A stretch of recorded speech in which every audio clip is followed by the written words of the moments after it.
We had the announcement of a new golf league being formed by Tiger Woods, Rory McIlroy, and Mike McCarley, who, for those that don't know, is the president of Golf Channel. The new league is going to be called TMRW, which is an acronym for Tomorrow. So it's the Tomorrow Golf League, or TGL as well, is another one of the acronyms they're using. So according to reports, in the winter of 2024, Tiger Woods and Rory McIlroy will be hitting shots into a screen in front of a live audience in a series of 18-hole matches in an attempt to expand golf reach to a younger, more tech-savvy audience. This is going to go over like a Led Zeppelin. TGL will have 18 holes of golf televised on Monday nights. Now, I'm assuming this is going to start once the NFL playoffs is done and they're heading towards the Super Bowl because they don't want to compete with Monday Night Football.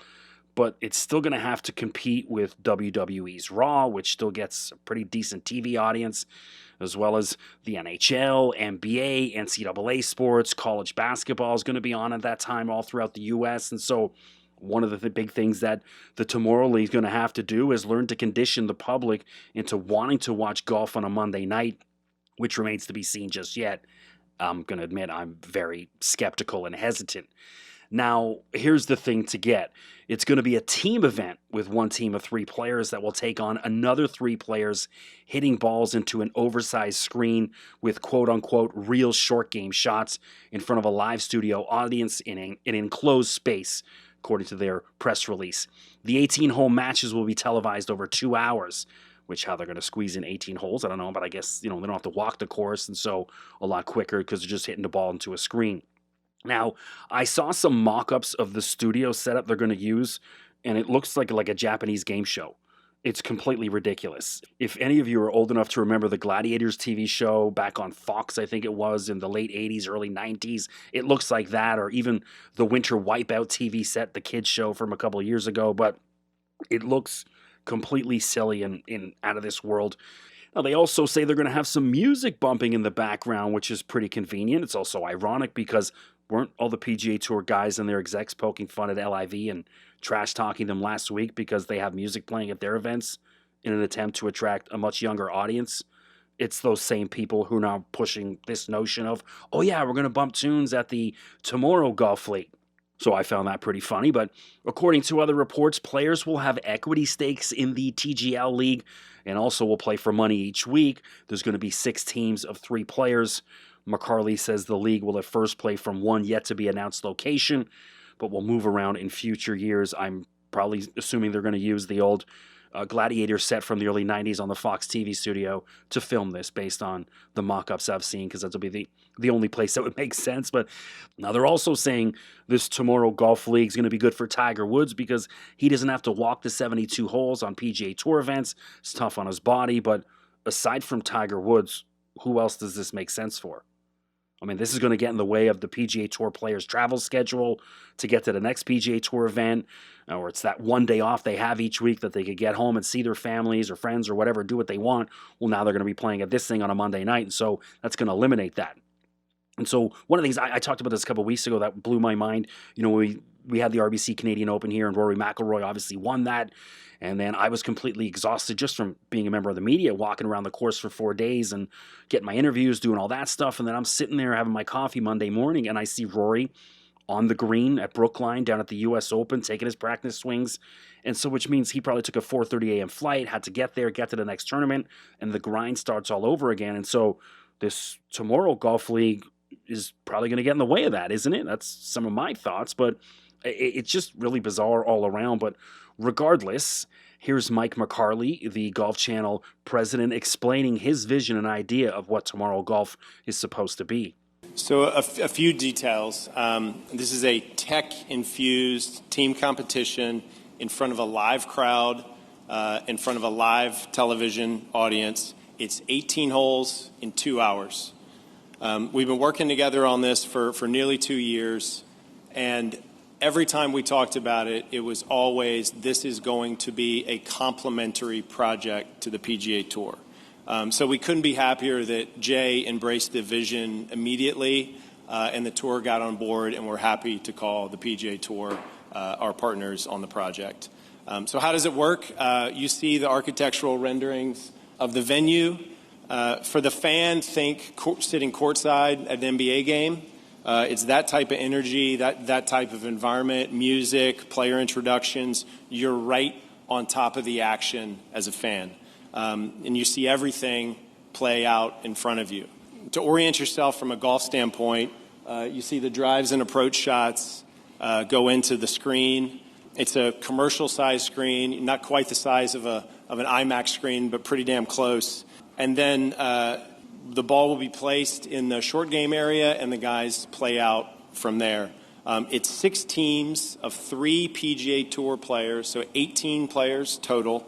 And the regular season is 15 Monday night matches, followed by semifinals and finals series.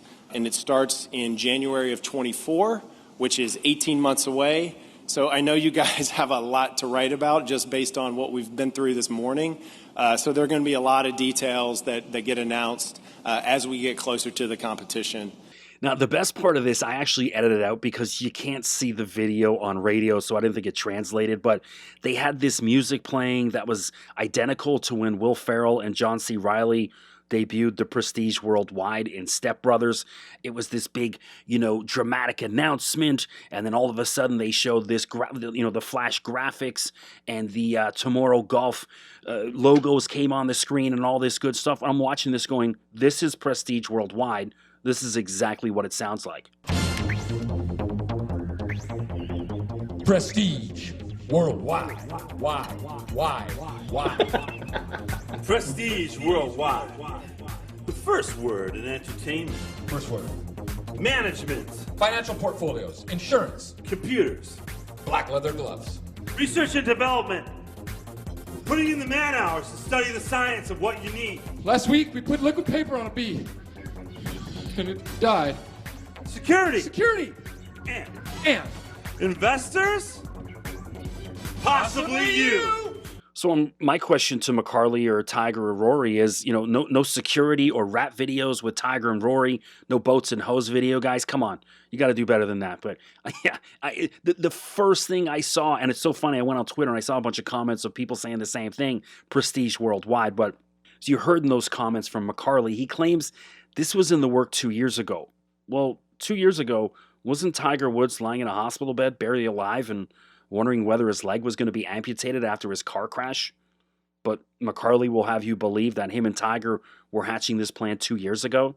I mean, that part of it struck me as very odd and didn't really make a lot of sense to me.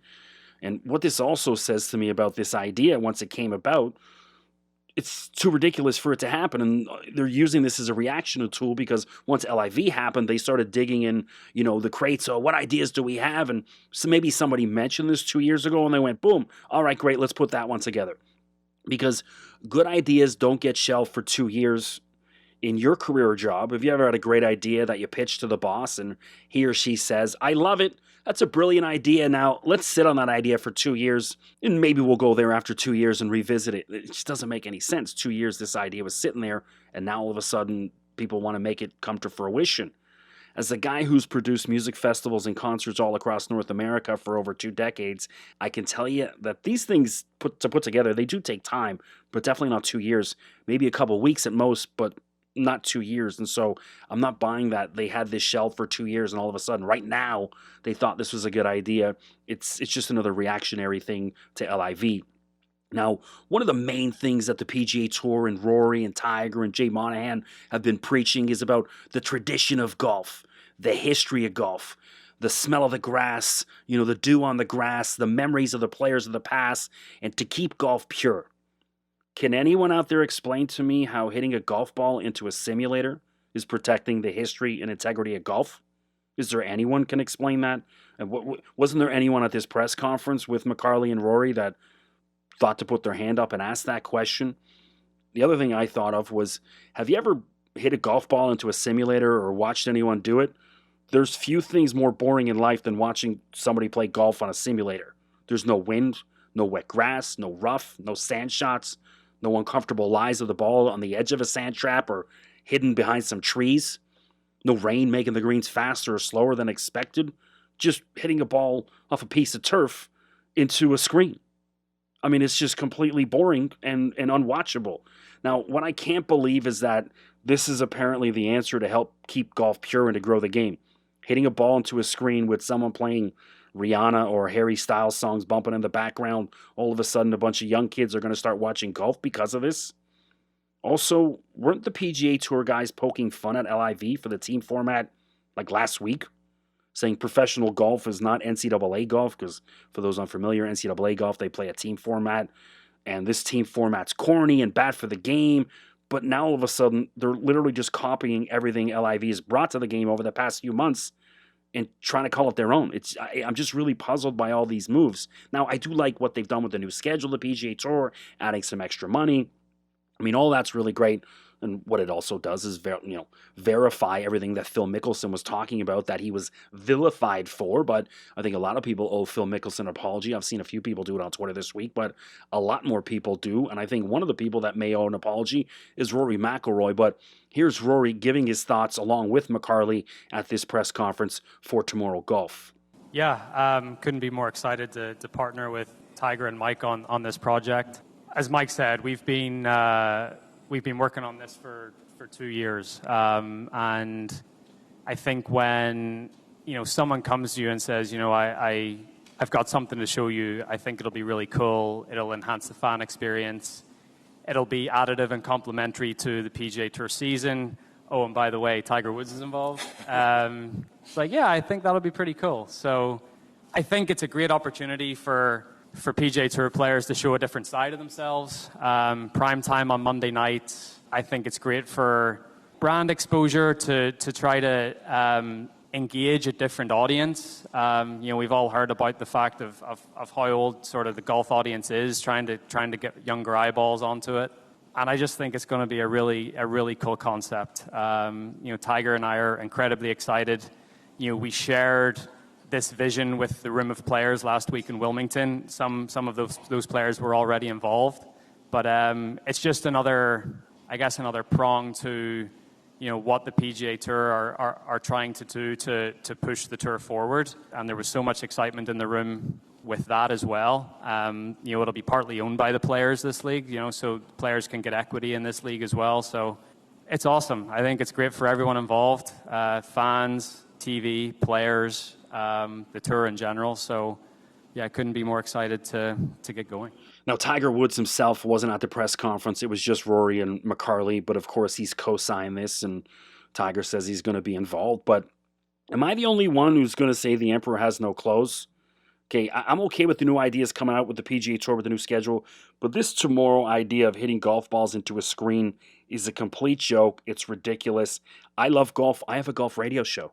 But I'm not watching golf on a Monday night in February when Duke's playing Kentucky or, North Carolina versus Auburn's on or something big like that. It's just not happening. And I'm Canadian. Never mind the Americans. Do you think they're going to tune in when, their local college that they're, Ohio State's playing Michigan in basketball or whatever? Even volleyball in certain parts in the Midwest, volleyball TV ratings do really well.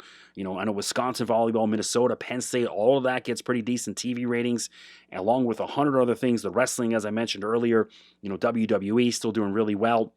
And so I just think this wasn't thought out too well. It's someone, they got a sponsor behind it. Someone's going to put some cash into it. So they thought, well, okay, there we go. This is going to work. But I can guarantee you this isn't going to work. It's going to fail. Mark my words.